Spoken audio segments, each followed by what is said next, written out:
Salam sejahtera bersama saya Nevin Majid dalam 15 minit MMTV edisi 26 September 2024. Kita ke berita utama. Sultan Selangor, Sultan Sharafuddin Idris Shah berkenan mengampunkan Menteri Besar Kedah Datuk Seri Mohamad Sanusi Mat Nor yang didakwa mempertikaikan kebijaksanaan baginda dalam melantik pemimpin negeri. Menerusi satu kenyataan yang dikeluarkan di Facebook Selangor Royal Office, baginda berkata umat Islam hendaklah sentiasa memaafkan sekiranya yang memohon maaf itu ikhlas. Baginda pun menasihati Sanusi agar menjaga tutur kata, tata susila serta jangan terlalu beremosi dan menggunakan perkataan tidak baik ketika bersyarah terutama di Selangor. Sanusi semalam memohon ampun kepada Sultan Sharafuddin kerana terkilaf mengatakan bahawa seseorang sultan yang hebat tidak akan melantik orang seperti Datuk Seri Amiruddin Syari sebagai Menteri Besar Selangor sewaktu berucap dalam kempen pilihan raya negeri PRN pada 11 Julai 2023 di Gombak, Selangor. Semua syarikat pembinaan yang berdaftar dengan Lembaga Pembangunan Industri Pembinaan CIDB dikendaki mendapatkan pensijilan sistem pengurusan anti rasuah ISO 37001 ABMS dalam tempoh 2 tahun ini. Ketua Pesuruhjaya Suruhanjaya Pencegahan Rasuah Malaysia SPRM Tan Sri Azam Baki berkata, selepas tempoh tersebut hanya syarikat pembinaan dengan pensijilan ABMS sahaja yang akan dibenarkan membeda kontrak kerajaan bernilai lebih 100 juta ringgit. Merupakan dasar yang dipersetujui oleh Jawatan Kuasa Tadbir Urus Negara. Sijil ABMS ini juga sekaligus mencerminkan komitmen syarikat untuk menghapuskan amalan rasuah apabila membina tender di bawah Kementerian Kewangan. Selain itu, ABMS antara lain untuk membantu mengesan, mencegah dan bertindak balas terhadap isu rasuah yang merangkumi pematuhan terhadap undang-undang dan komitmen sukarela bertujuan untuk menghapuskan rasuah. Menurut beliau lagi, sektor pembinaan di Malaysia juga merupakan salah satu sektor di bawah pemerhatian SPRM dengan menumpukan kepada projek-projek melibatkan kerajaan. Perdana Menteri Datuk Seri Anwar Ibrahim menegaskan beliau tidak akan berkompromi dalam menyelesaikan isu membabitkan Rumah Amal Syarikat Global Equine Services and Business Holding Sdn Bhd GISBH.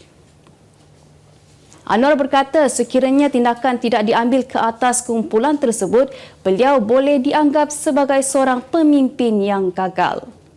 Beliau berkata demikian ketika Forum Ilmuwan Malaysia Madani mencorak peralihan tenaga yang mapan untuk masa depan negara yang sejahtera hari ini. Sementara itu, Jurucakap Kerajaan Perpaduan Fahmi Fazil mengesahkan Jemaah Menteri semalam sebulat suara menyerahkan siasatan berhubung isu kegiatan GISBH kepada pihak polis. Enggan mengulas selanjut memandangkan perkara itu masih dalam siasatan, bagaimanapun jelasnya Jemaah Menteri akan menerima maklumat terkini dari semasa ke semasa. Perbuatan seorang guru sekolah agama berkait Global Equine Services and Business Holding Sdn Bhd GISBH merotan 3 kanak-kanak menerima pembalasan apabila dipenjara selama 10 tahun oleh Mahkamah Session Kelang hari ini.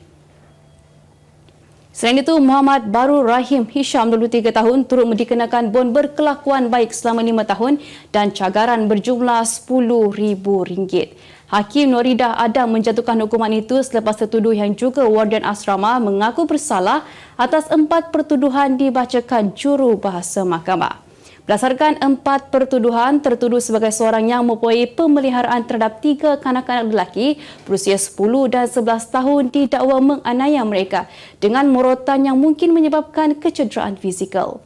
Selain itu, dia didakwa menekan dada menggunakan lutut kata seorang daripada kanak-kanak tersebut yang dilakukan di 2 premis termasuk sebuah sekolah agama di sekitar Bukit Raja Kelang Utara antara Jun dan Julai lalu serta bulan ini.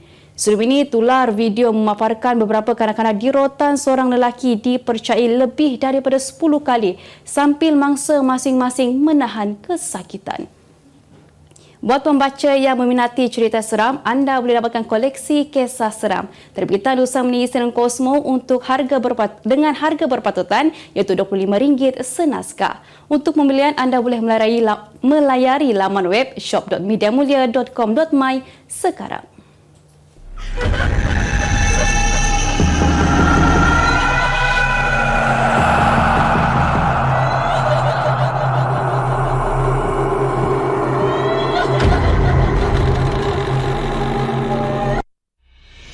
Perusahaan Malaysia dan Cosmo melancarkan satu lagi produk terbaru. Apa yang ada dalam Iklaneka? Ia adalah platform yang tepat dan efektif untuk mengiklan antaranya pelbagai jenis notis, cautan kosong, hartanah, tender, kenderaan, mencari wali atau waris dan pelbagai lagi. Apa yang anda cari? Semuanya ada di sini. 2 dalam 1. Layari iklaneka.utusan.com.my. Seramai 101 orang murid sekolah kebangsaan SK Cepot Ipoh mengalami keracunan makanan selepas menikmati minuman berperisa coklat dan ayam goreng yang disediakan di dapur kantin sekolah itu semalam. Pengerusi Sumber Manusia, Kesihatan, Hal Ehwal Masyarakat India dan Integrasi Nasional Perak, A. Sivanesan berkata Jabatan Kesihatan Perak melalui Pejabat Kesihatan Daerah PKD Kinta menerima maklumat mengenai 5 orang pelajar sekolah berkenaan semalam kerana mengalami gejala keracunan dan dirawat di 2 fasiliti kesihatan di sekitar Ipoh. Ujarnya seorang murid sekolah tersebut telah dimasukkan ke ward kanak-kanak Hospital Raja Pemaisuri Mainun HRPB Ipoh untuk mendapat rawatan dan kini berada dalam keadaan stabil.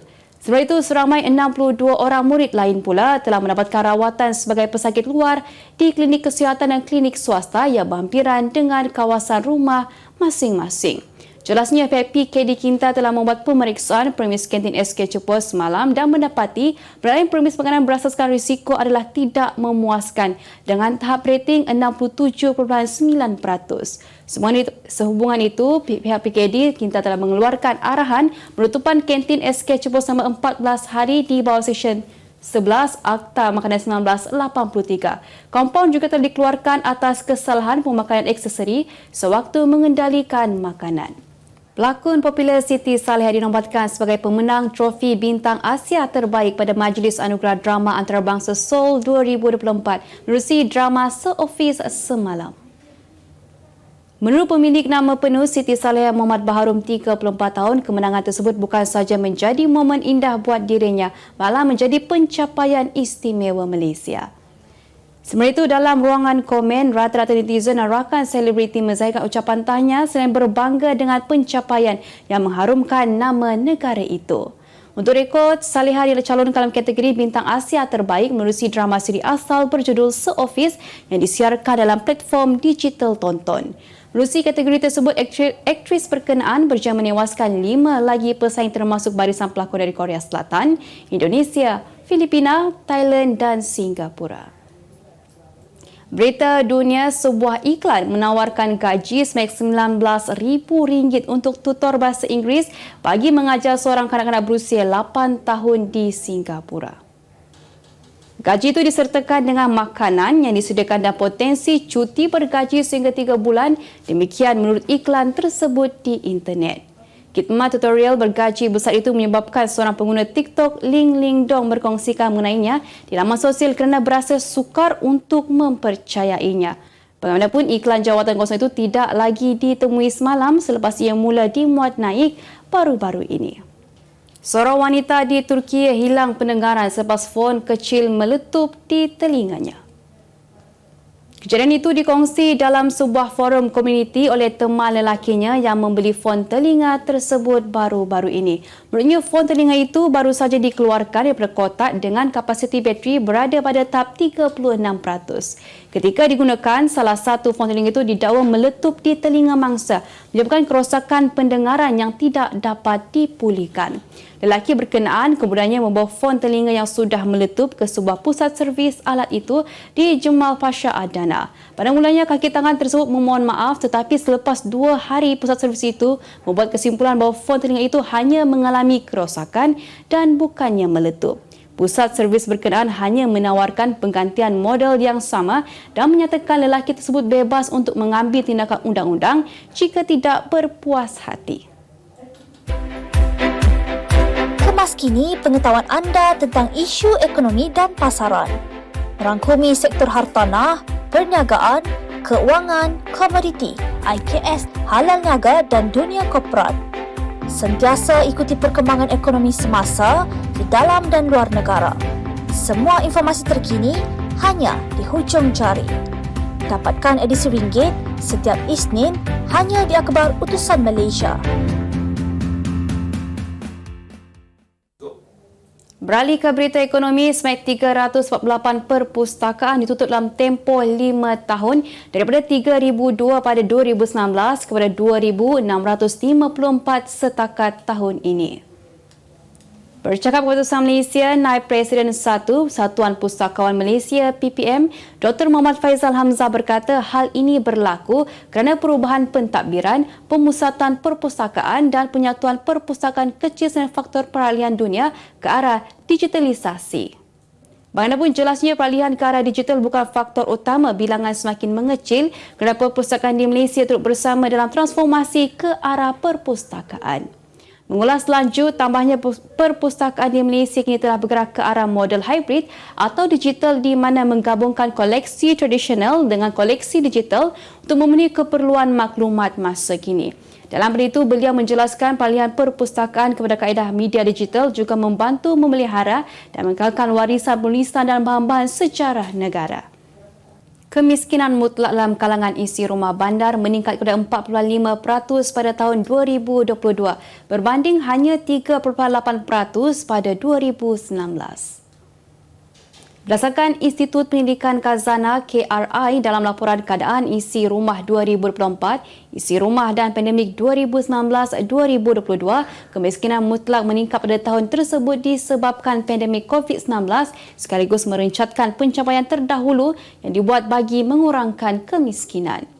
Kuala Lumpur menjadi kawasan dengan peningkatan isi rumah tertinggi iaitu 6,774 isi rumah diikuti Kuala Muda 5,229 dan Kota Kinabalu 5,117. Kerana itu diburukan lagi melalui skim pengeluaran kumpulan wang simpanan pekerja KWSP berkait COVID-19 yang secara kolektif mengakibatkan lebih 90% pencarum bawah usia 30 tahun tidak mempunyai simpanan asas yang mencukupi untuk persaraan.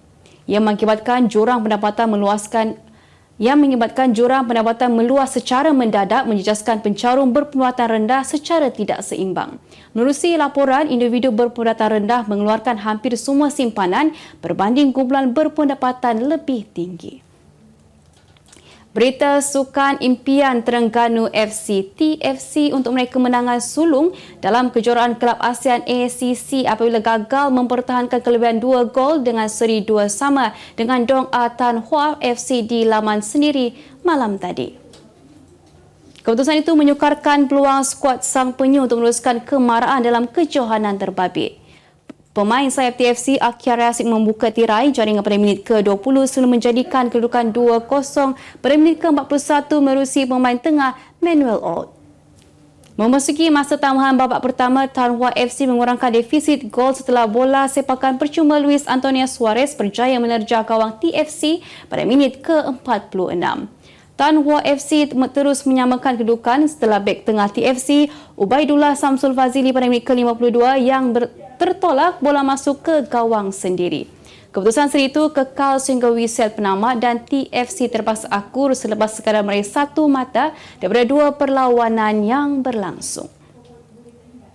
Persatuan Bola Sepak Malaysia FAM perlu merangka strategi terbaik sekiranya berhasrat membawa masuk lebih ramai pemain warisan mewakili Harimau Malaya. Pemerhati Sukan Tempatan Datuk Dr. Pekan Ramli berkata pengambilan pemain warisan mampu memberi keputusan segera, namun FAM perlu jelas selama mana keberuntungan kepada mereka diperlukan.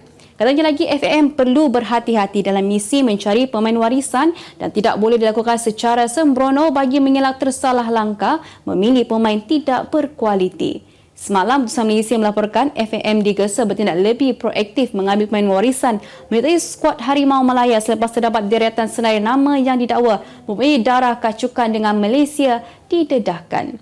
Dalam hal itu, Pekan berharap kebergantungan terhadap pemain warisan tidak terlalu tinggi dan bukan untuk jangka masa panjang kerana dikuatiri akan merosakkan ekosistem bola sepak negara.